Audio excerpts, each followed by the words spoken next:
ಎಲ್ಲರಿಗೂ ನಮಸ್ಕಾರ. ಅಧಿಕ ಮಾಸ ಮಹಾತ್ಮೆ ಅಧ್ಯಾಯ 30.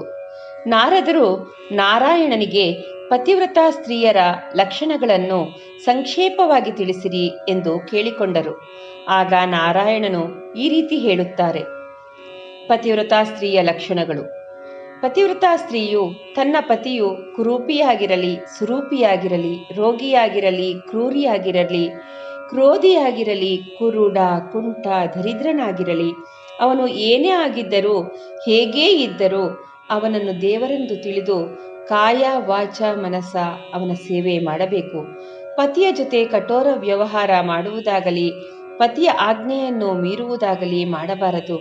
ಧನದ ಪ್ರಲೋಭನೆಯಿಂದ ಪರಪುರುಷನ ಸ್ನೇಹ ಮಾಡಬಾರದು. ಧರ್ಮ ಕಾರ್ಯಗಳಲ್ಲಿ ಪತಿಗೆ ಅನುಕೂಲರಾಗಿರಬೇಕು. ಗೃಹ ಕಾರ್ಯಗಳನ್ನು ಅತ್ಯಂತ ದಕ್ಷತೆಯಿಂದ ಮಾಡಬೇಕು.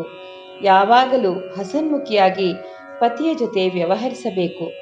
ಸ್ತ್ರೀಯರಿಗೆ ಪ್ರತಿ ತಿಂಗಳು ರಜೋದರ್ಶನವಾಗುತ್ತದೆ.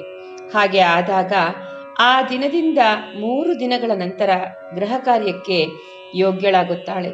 ರಜಸ್ವಲೆಯಾದ ಸ್ತ್ರೀ ಮೊದಲನೆಯ ದಿನ ಚಂಡಾಲಿ, 2ನೆಯ ದಿನ ಬ್ರಹ್ಮಘಾತಿನಿ ಹಾಗೂ 3ನೆಯ ದಿನ ಅಗಸಗಿತ್ತಿಗೆ ಸಮಾನವಾಗಿರುತ್ತಾಳೆ. 4ನೆಯ ದಿನ ಸ್ನಾನಾನಂತರ ಶುದ್ಧಳಾಗುತ್ತಾಳೆ.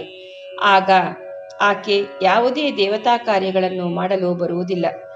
ಶುದ್ಧ ಸ್ನಾನಾನಂತರ ಸೂರ್ಯನಾರಾಯಣನನ್ನು ನೋಡಿ ಪಂಚಗವ್ಯವನ್ನು ಸೇವಿಸಿದ ನಂತರ ಸಂಪೂರ್ಣ ಶುದ್ಧಳಾಗಿ ದೇವತಾ ಅರ್ಚನೆ ಮಾಡಬಹುದು.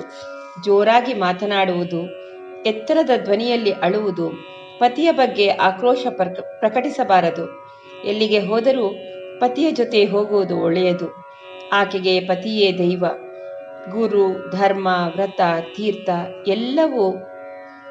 ಆದ್ದರಿಂದ ಪತ್ನಿಯು ನಿಷ್ಠೆಯಿಂದ ಪತಿ ಸೇವೆ ಮಾಡಿದರೆ ಇಹಲೋಕದಲ್ಲಿ ಸುಖ ಸಂಪತ್ತು, ಪರಲೋಕದಲ್ಲಿ ಸದ್ಗತಿ ದೊರೆಯುತ್ತದೆ ಎಂಬಲ್ಲಿಗೆ ಪುರುಷೋತ್ತಮ ಮಾಸ ಮಹಾತ್ಮೆಯ 30ನೆಯ ಅಧ್ಯಾಯವು ಸಂಪೂರ್ಣವಾಯಿತು. ಓ